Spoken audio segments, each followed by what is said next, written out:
প্রিয় দর্শক, বিডিআর হত্যাকাণ্ডে নিহত হন লেফটেন্যান্ট কর্নেল কাজী রবি রহমান।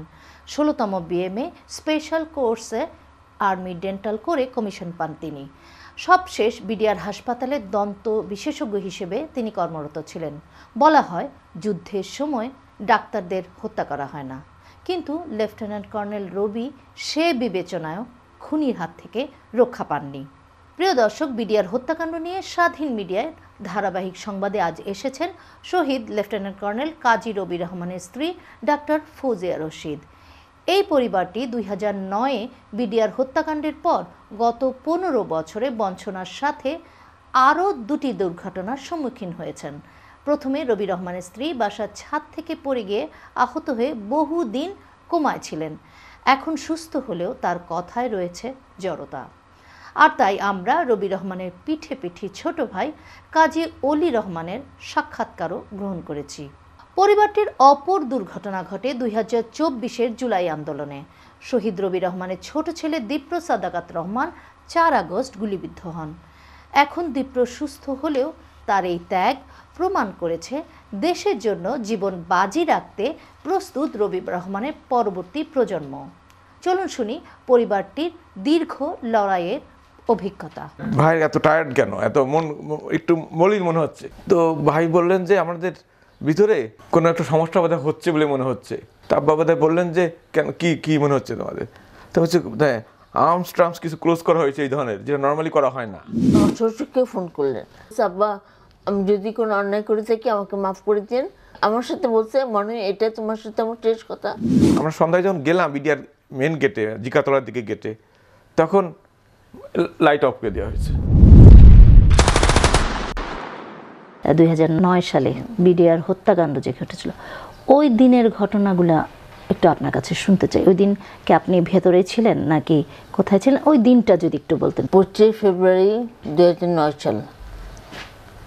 আমি ঘরে ছিলাম না, আমাদের বাসায় আসলে আমরা সবাই তো যেহেতু যার কাজে চলে যেতাম। আমি অফিসে গেছি, আমার 2 ছেলে, একজন স্কুল একজন কলেজ। আর না, আমার ননদ ছিল, সেও কোচিংয়ে যেত আর কি। সব মিলে আমরা বাসায় কেউ ছিলাম না। কটার দিকে বেরিয়ে গেছেন? সকাল 8টা সাড়ে 8টা বেরিয়ে গেছি। মানে আমার স্বামী কিন্তু গাড়ি ছিল, ড্রাইভ করতো। আমাকে কলেজে, আমার বাচ্চাদের স্কুল নামাজ দিয়ে, আমার ননদকে কলেজে সামনে নামাজ দিয়ে, যার যার মতো সবাইকে আমাদের জায়গায় নামায়, সে আবার অফিসে চলে গেছে। তখন হয়তো আমাদের যেহেতু আমরা বিটার অনেক দূর, আমাদের গেট ছিল অনেকখানি, আসতে হতে বললেন আগে বেরিয়ে যেতাম। এটা আমাদের রেগুলার, এটাই করতাম আমরা। কিন্তু মানে ভিতরে থাকলে যে একটা ট্রমা ছিল, ওইটা আমরা মানে অনুভব করি নাই। একমাত্র আমার মনে হয় ও আমাদেরকে নিরাপদ জায়গায় রেখে ও নিজেই চলে গেল দরবার হলে। যেহেতু সেদিন ছিল দরবার হলে, একটা ওদের বাৎসরিক একটা অনুষ্ঠান ছিল। তো যাই হোক, তারপরে তো সবাই জানেন 10টা বা একটু আগে আমাকে ফোন দিছে। ফোন দিয়ে বলে, দেখো এখন আমাদের এখানে গন্ডগোল হয়ে হচ্ছে, তোমরা পিলখানায় কেউ এসো না। আমার শ্বশুরকে ফোন করলেন, ফোন করে বললো যে এটা আমি বড় শুনছি। আব্বা বলছে যে, আমাকে ফোন করে বলছে, আব্বা আমি যদি কোনো অন্যায় করে থাকি আমাকে মাফ করে দিন।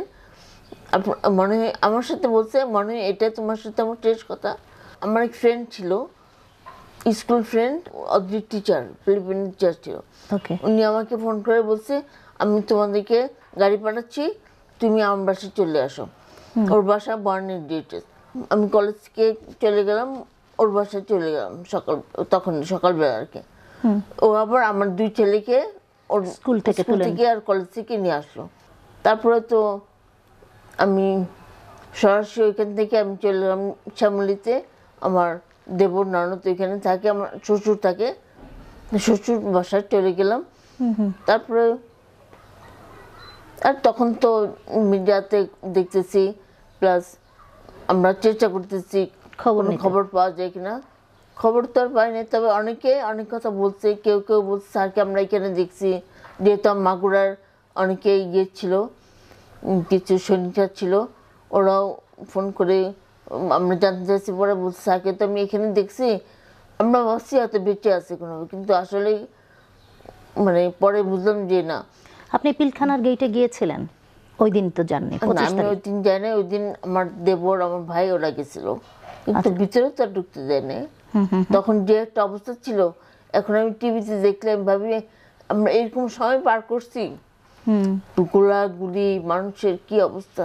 তবে আমার চেয়ে বেশি মানে কষ্ট তো সবারই, কিন্তু যারা বাসায় ছিল ওদের যে গিয়েতে, ওদেরকে তো বাসা থেকে নিয়ে গেছিল গিয়েতে আলাদা একটা জায়গায়, কোয়ার্টার গার্ডেনে গেছিল। ওদের কিন্তু অনেক কষ্ট গেছে। আমি পরে ভাবিদের কাছে যা শুনে বুঝলাম যে ওরা অনেক মানে ট্রমা ফেস করছে আর কি, যেটা আমাকে করতে হয় না।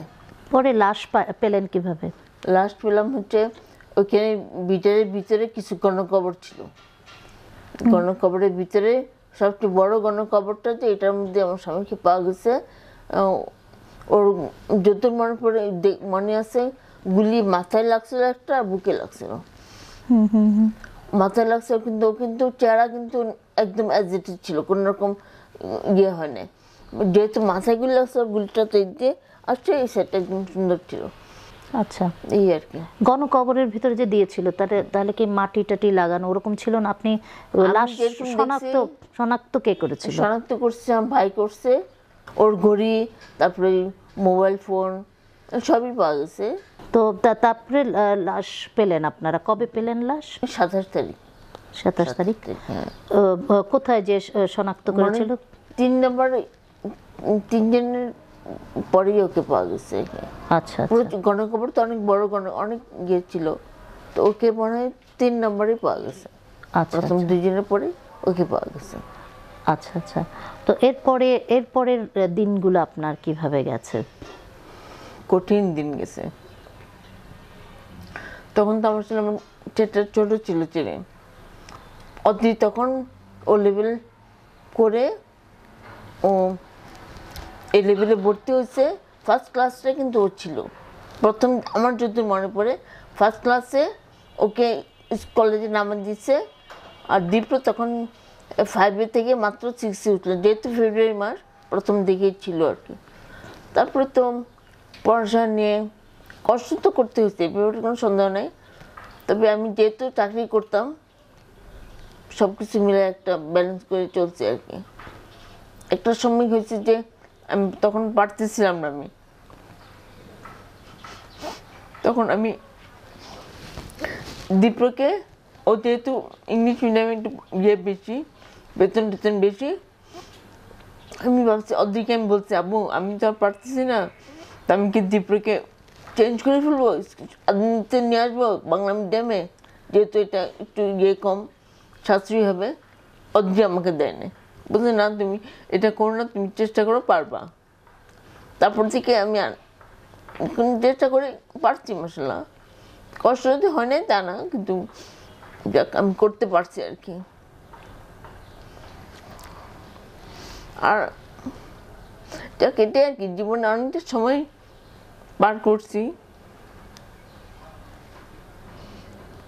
এবার যে জুলাই গণ আন্দোলনে 2 ছেলেই গেছে, আমার দেবরা ওরা সবাই গেছে, কিন্তু গুলিবিদ্ধ হয়েছে আমার ছোট ছেলে। এটা আমার একটা কষ্ট। যাক, তবু আল্লাহর রহমতে অনেক কষ্ট থেকে এখন আমি উঠে দাঁড়াইছি। শহীদ লেফটেন্যান্ট কর্নেল কাজী রবি রহমান আপনার বড় ভাই ছিলেন। আপনি 25শে ফেব্রুয়ারি 2009 সালে সেই দিনের ঘটনাটা যদি আপনার যতটুকু মনে আছে একটু বলতেন। আমার বাবা সহ আমরা শ্যামলীতে থাকি। শ্যামলী 1 নম্বর রোডে আমাদের একটা স্কুল আছে, আব্বার করা ওরিয়েন্টাল সেমিনারি, ওর সঙ্গেই আমাদের বাসা একই জায়গায়। তো স্কুলের একটা অনুষ্ঠান ছিল, চিত্রাঙ্কন প্রতিযোগিতা। 25শে ফেব্রুয়ারি 9টায় শুরু হওয়ার কথা। বাচ্চা 8:30 থেকে চলে এসেছে। আমরা একটু যেহেতু রেগুলার থেকে বাইরে অনুষ্ঠান আমরা ব্যস্ত ছিলাম, আব্বা ছিলেন প্রিন্সিপাল, আমরা তার সহযোগী হিসেবে ছিলাম। তো অনুষ্ঠান ছবি আঁকা শুরু হয়েছে 9টায়। আব্বা প্রিন্সিপাল হিসাবে দেখে রাউন্ড দিয়ে যেয়ে তার চেয়ারে বসছেন। এর মধ্যে আব্বার কাছে ফোন এসছেন, ভাই ফোন করেছেন যে আব্বা আমাদের এখানে খারাপ অবস্থা মনে হচ্ছে, বেশি খারাপ অবস্থা। তো আপনার সঙ্গে হয়তো আর দেখা হবে না, কথা হবে না, তাই এটাই আমার শেষ কথা হয়তো বা। তো আপনি আমাকে মাফ করে দেবেন এবং আপনার মাধ্যমে অন্যদের কাছেও আমার জন্য ক্ষমা জানান। যা এভাবে বলে তখন আব্বা আমাকে ডাকলেন, আমি লনে ছিলাম স্কুলে। তো এই ঘটনা আগের দিন ভাই আমাদেরকে বলেছিলেন যে আমাদের এখানে টাট্টু শো হবে আর কি বিটের বড় ফাংশন হবে, তোমরা আসবা, পুরো ফ্যামিলি দেখার ব্যবস্থা থাকবে, দেখবা। নিজে ড্রাইভ করে আব্বা সহ আমার 2 বাচ্চা মিসেস, আবার ভাই নিজে ড্রাইভ করে আমাদেরকে নিয়ে গিয়েছেন। ওখানে থাকলাম 24শে ফেব্রুয়ারি। 24শে ফেব্রুয়ারি রাত্রে অনুষ্ঠান দেখলাম, যাওয়ার সময় অনেক সুন্দর সাজানো। আব্বা বলছেন এত সুন্দর করে করো তোমরা, এত ম্যান পাওয়ার। তা ভাই বললেন যে আমাদের তো আর্মির কাজই তো তাই, যে কোনো কাজ খুব সুন্দর করে করা, যেহেতু এখানে আর্মি অফিসাররা ব্যাকড এবং ম্যান পাওয়ার অভাব নেই, খুব সুন্দর করে সাজিয়েছেন, খুব দৃষ্টিনন্দন করে, খুব ভালো করে। সেই জন্য বলছি, সেই জন্য আমাদের যথেষ্ট পরিশ্রম। ভাই বলছেন আমাদের এই কয়েকদিন কোনো টাইম শিডিউল নেই অফিসের, এত কাজ। ভাইকে দেখতে খুব টায়ার্ড দেখা যাচ্ছে। অনুষ্ঠানে গেলাম, অনুষ্ঠান থেকে আসার পরে অনেক রাত হয়ে গেল। তো ভাই বলছেন থেকে গেলে হয়, থেকে এত রাত্রে যাওয়ার দরকার নেই, যেহেতু আমার ট্রান্সপোর্ট ছিল না, নিজে লিফট দিতে হলে ভাইকে দিতে হবে তার গাড়িতে, বা ড্রাইভার নেই, ভাই নিজে ড্রাইভ করে দিয়ে যাবেন, আবার সকালে প্রোগ্রাম। তো যেহেতু আমাদের পরদিন এই স্কুলের প্রোগ্রাম হলে আমাদের আসতেই হবে, তা ভাই নিজে ড্রাইভ করে আমাদেরকে শ্যামলীতে নামিয়ে দিয়ে গেলেন।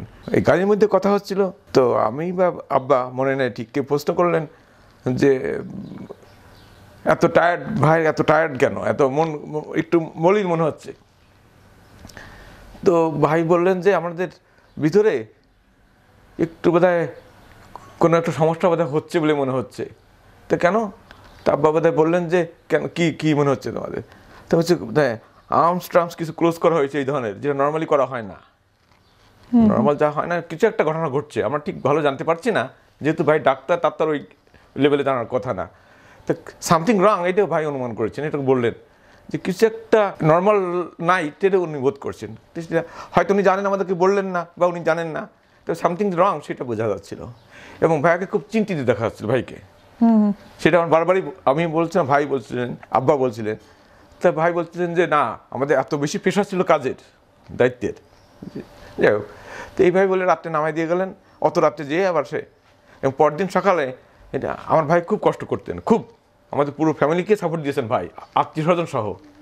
সে সবার বড় এবং একটু বড় পদে চাকরি করতেন, ফলে আমরা সবাই তার দিকে তাকিয়ে থাকতাম। ফলে উনি ফ্যামিলির সবাইকে হেল্প করতেন, সব ধরনের চিকিৎসা সংক্রান্ত, আর্থিক এবং লজিস্টিক কোনো সাপোর্ট। ভাই ভোরবেলা বেরিয়ে ভাবিকে তার হসপিটালে নামিয়েছেন, পায়োনিয়ারে। তার 2 বাচ্চাকে যার যার প্রতিষ্ঠানে নামিয়েছেন।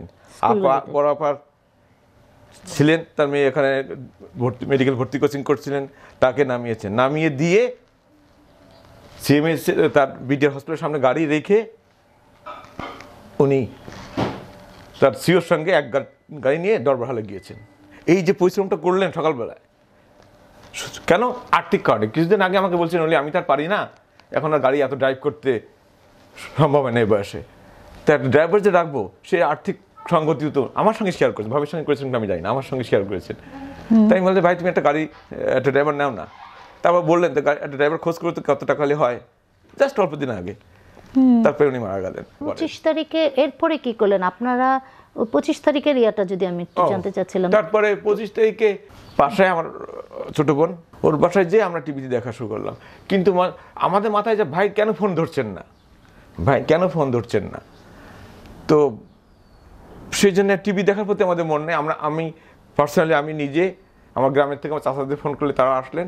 আমরা ওই মিডিয়ার গেটে এদিকে ওদিকে নানা সোর্সে খুঁজে বেড়ার চেষ্টা করছি। আর ইনরা যারা ইনার বাসায় ছিলেন, আমরা সন্ধ্যায় যখন গেলাম মিডিয়ার মেন গেটে, জিকাতলার দিকে গেটে, তখন লাইট অফ করে দেওয়া হয়েছে।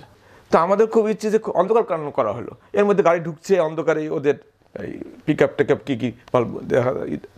তো সাংবাদিকরা আমাকে তখন প্রশ্ন করলো, সারাদিনে আমরা কোনো খবর পেলাম না, এখন তো আমাদের জানানো উচিত বা দেখতে দেওয়ার সুযোগ দেওয়া উচিত বা কর্তৃপক্ষ যাওয়া উচিত, এখন অফ করা হলো কেন? কারেন্ট অফ করে দেওয়া হয়েছে।